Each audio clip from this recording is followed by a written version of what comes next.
Greetings students, I'm Dr. Sadri, and as you know, I'm your instructor for this course, CPO 3403, Politics of the Middle East. And today what I'm going to do is I'm going to do Module 2 for you, all right?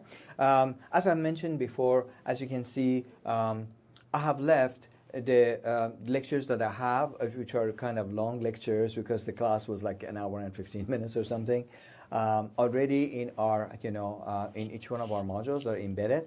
But I think with the new generation of students, they prefer actually what? They prefer actually shorter, videos, right to the point. And thank you so much for all the suggestions, I'm always updating my course to make sure that I provide you with much better service. Is that right? Okay, so what I'm going to do is we are going to be doing Module 2. And in Module 2, one of the focuses is going to be on, religion and belief system as what? One of the main, the political science terminology would be ideology. Is that right? One of the main ideologies, political ideologies that the political structure what usually functions with. Okay, so just remember that I'm a political scientist, is that right? And I have political science bias. I look at the concept of power. I look at how history and politics and those factors that work together. So don't expect me to talk like a professor of religious studies. Don't expect me to talk like an anthropologist or a sociologist or what? Psychologist. Is that right? I'm not suggesting those are not important fields. Those are very, very important fields. And I really hope that if you're interested in this region, you do take courses from history about, about Middle East. You take courses from sociology about our area, from psychology, from anthropology, and from all other areas, okay? Even art, I think that would be great because you're learning different things about the same thing. But just remember that I teach from that perspective. That's what my function is, okay? So please don't get disappointed because I don't, maybe champion one particular religion or a political perspective over another one, okay? All right, having said that one, as you know, in the Middle East, there are all, Judeo-Christian religions, as I mentioned before. Usually when we say Judeo-Christian religions, people, they focus on Judaism, Christianity, and Islam, okay? But in reality, even older than Judaism is, Zoroastrianism, which the stories, many of the, stories in Judaism comes from that. And then the youngest one of these religions is Baha'ism, that, it's after Islam, okay? So, and actually the prophet of that was, I think, Iranian origin, a gentleman, Baha'u'llah. He's actually, buried in Haifa, Israel. Okay, it's a very pretty temple over there too. And the Zoroastrian prophet, Zoroaster himself, was also from this area, Azerbaijan, what we call Azerbaijan right now, Republic of Azerbaijan. And Azerbaijan is actually a region that it shares between the Republic of Azerbaijan and Iran, okay, Iranian Azerbaijan. Okay, anyway, enough about that part of it. Let's go over the PowerPoint and I cover it for you. So, this PowerPoint has what? Has a 7, it's a 7-point scale, has 7 major Roman numerals. Introduction, what is Islam? Now, why Islam? Because in the West, we are already familiar quite a bit more with Judaism and Christianity. So, if these countries, majority of them are Muslim, is that right? Overwhelming majority are Muslim. We need to understand their ideology before we can start putting ourselves in their place and think about why they do what they do and how their politics is associated with that particular ideology. Then, 5 pillars of Islam, sources of authority, evolution of Islam, Islam after Muhammad, and what? Conclusion. So, having said that, let's go here. In terms of introduction, we can say, of course, even in the, in the West, we have had a lot of literature about the relationship between religion and politics. And in fact, when you study American government, that topic is considered, they don't say just religion and politics, they say relationship between church and state. Okay, that's a part of part of the literature. Guess what? We have the same thing in the Middle East. All right, it's very important because now again, remember, I'm not a professor of religious studies. We are not looking at it as a religion. We are looking at it as an ideology. That's the political science way of looking at what? Political science way of looking at religion as an ideology. Okay, a factor, an idea that moves people. Is that right? And changes their behavior. So, what is Islam? What is the nature of Islam? Well, first of all, the word Islam, which is an Arabic word, means peace. It's very much connected to the greetings from that part of the world. You can see even in Hebrew, is that right? When they say shalom, is that right? Because remember, Hebrew and Arabic, they're actually both Semitic languages. They're like cousins languages. Is that right? So they say shalom. In the Middle East, for example, they say salamu alaikum. Is that right? In other words, peace upon you. Okay? So the religion means, the name means peace. And also, in some ways, Islam is also translated as submission. Submission to whom? The only person you're supposed to submit yourself to, not to other people, okay? To the Lord. That's the idea. So you submit yourself to the Lord because the Lord, as a father, wants the best for you, like a parent. So what is the nature of it? Many people, political scientists, anthropologists, and others, they basically say that one thing about Islam is a total lifestyle, okay? So in Islam, it's not like, for example, you just go to the mosque on Friday, you do one thing, and that's about it. Is that right? It has a whole lot of rules, rules associated with, eating and dressing up and, pardon me expression, even using bathroom and this and cleaning yourself, you see? That is so important. You can't imagine, okay?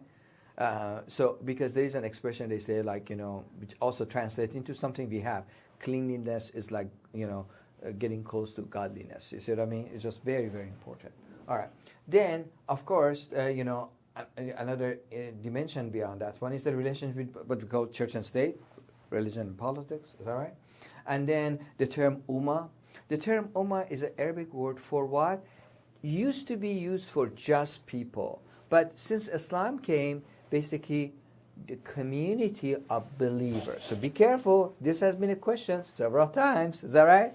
So the community of believers. And the meaning of that sometimes has changed. At the beginning of Islam, Ummah could have meant other Judeo-Christian religions. But as it developed, for all practical purposes, right now, Ummah means only the community of Muslims, people who believe in Islam.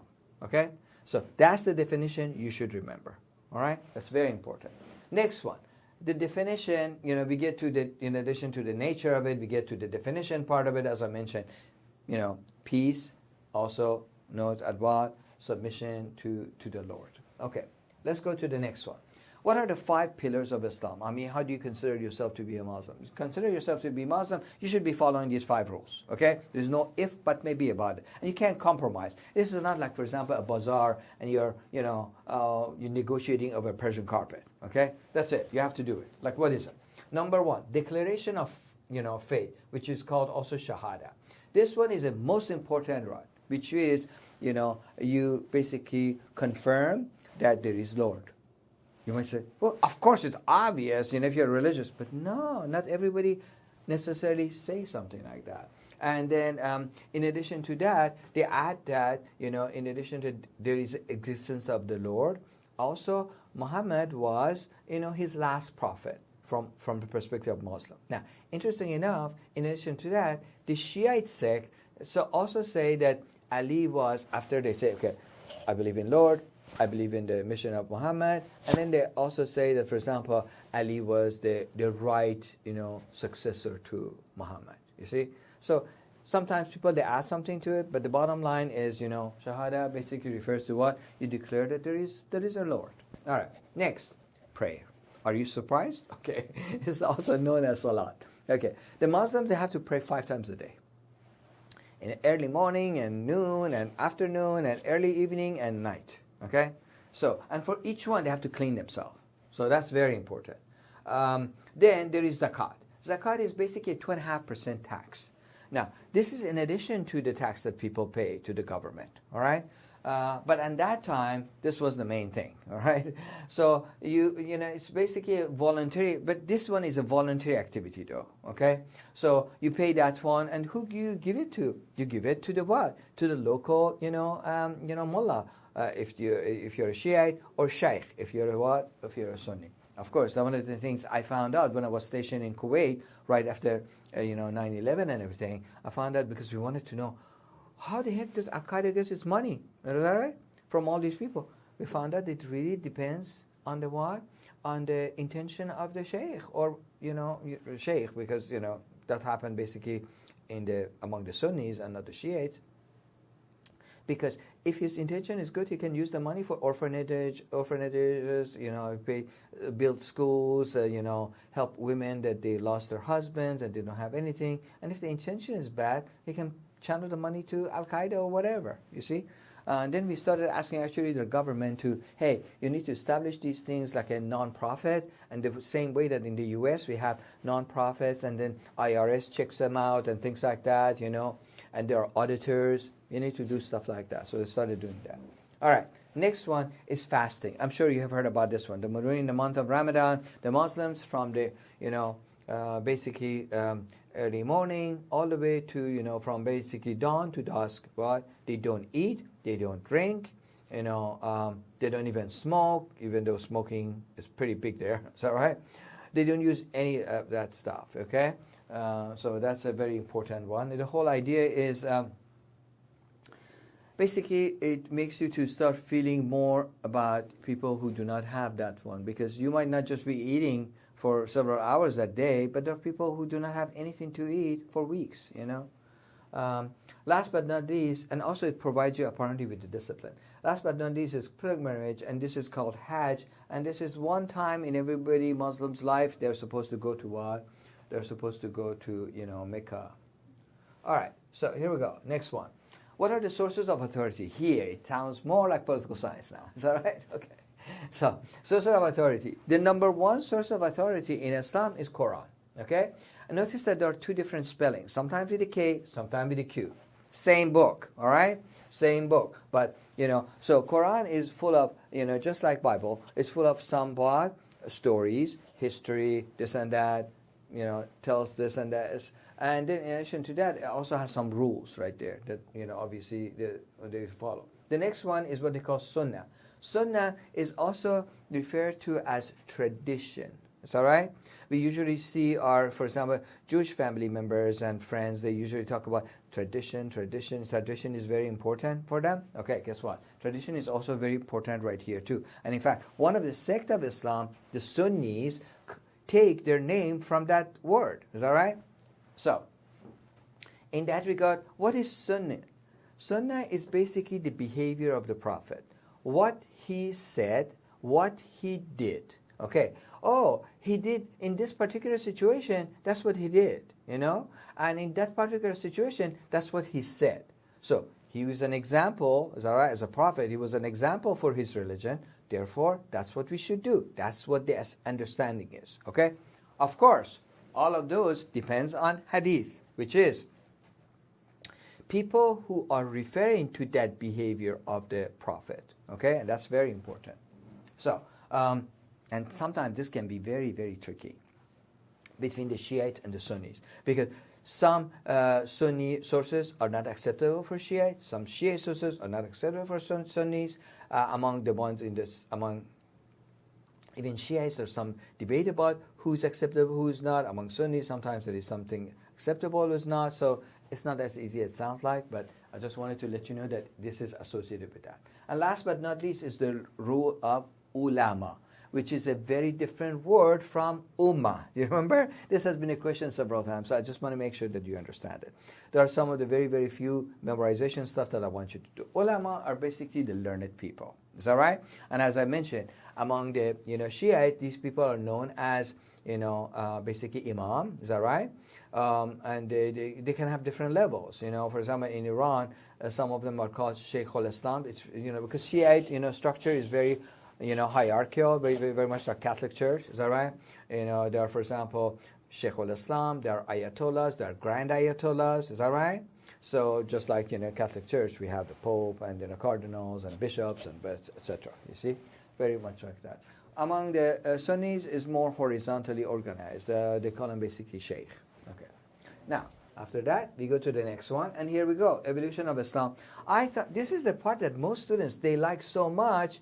I don't have to lecture it so much. I just highlight, okay? Because, Bill and, for example, Esposito, and even the articles that we put over there. Did you notice we have some classical articles and we have some newer articles. They're all, in a way, they talk about that, okay? So they talk about the pre-Islamic period in that region, which there was nothing to write home about, to be honest with you. There was a lot of depression and there's some problem and everything. They talk about the Muhammad's background. They talk about the Muhammad's ministry and his tribe. Now remember, these are tribal society. Tribal society, they have a very different type of politics than other part of societies. Okay. And then there is the whole notion of hijrah, which basically means that, basically like, immigration, is that right? Moving from one place to another. That's actually considered the beginning of what? The Islamic calendar, is that right? When Muhammad was so, under so much pressure and they were basically, going to kill him, is that right? So he was forced to leave his own city, Mecca, and go to a city called Yasrib, which had 2 or 3 Jewish tribes and 2 or 3, Arab tribes. They invited him to come because they thought, oh, he's a compromise candidate. Is that right? The Jewish tribes, they thought, well, he actually talks about a lot of parts of the Bible. Is that right? And the Arab tribe, they said, I don't care what he's talking about. He's an Arab, So that was a compromise. So he came over there as like a, what do you call it? Like a mayor of the city. Is that right? And then, balancing the 2 forces and everything else. And then, the city changed its name from Yasrib, is that right? That's what it's called, to Medina, which means the city of the Prophet. Okay. And then last but not least is the first Islamic state was established what? Actually in Medina in that regard. All right. Last slide. Here we go. Islam after Muhammad. Well, the very important issue you need to consider, again, I'm looking at it as a political scientist, all right? Don't expect political scientists to teach you about religion and anthropology or sociology of it, is that right? The very important issue from a political science perspective was succession. And in fact, it was the issue of succession that split the what? The first Islamic, ummah, is that right? It divided them into, what we call Sunni and what we call Shiite, all right? So that's a very important issue. First major split in Ummah, is that right? Shia, Sunni in the 7th century. And then there were also other people. Like for example, Kharijite, is that right? They split from the Shiite, were not very happy with some of the leadership of the Shiite leaders because they thought, oh, these people are just too soft, They're not going to go and revenge against their enemies. And they're not going to, because, people who have a tendency to be very religious, they don't see necessarily shades of gray. They usually see black and white. You're either on the side of God or you're not. You know what I mean? Okay. So it's like, for example, you can't tell somebody, I'm a little bit pregnant. Either you're pregnant or you're not pregnant. Either you're on the side of God or you're not on the side of God. You can't be a little bit pregnant. You can't be just a little bit on the side of God. You see? So in that regard, Kharijite who were not happy, as you remember, this is what I want you to remember when you're reading what?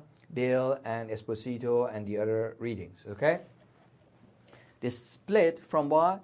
From the Shiite group. And they were the ones that eventually what? They killed in the first Imam Ali, all right? So how do we conclude?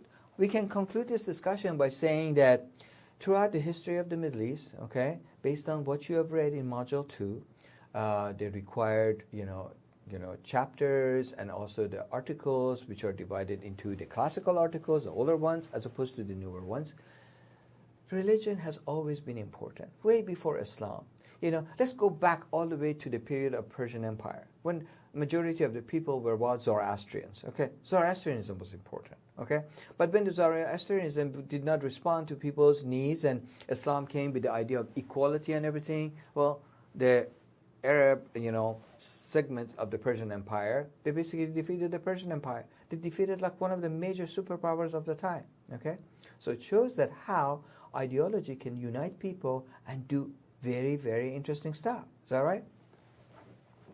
Of course, we know that, Judaism has also contributed to the political structure of, the Jewish people, and Christianity has done the same thing. But in this particular case, we focus on Islam because that's the one that for many of us in the West is not as well known as the other two. Okay? It doesn't mean, we didn't cover it because, it's superior idea. It's better than anything. No. None of the things that I'm going to teach you or talk about it is, I'm not trying to show something is superior to anything else. I'm just trying to introduce you to stuff that we usually either don't know enough about it or what, take it for granted or wonder about it. Okay? So you would have background. All right. If you have any question, email me.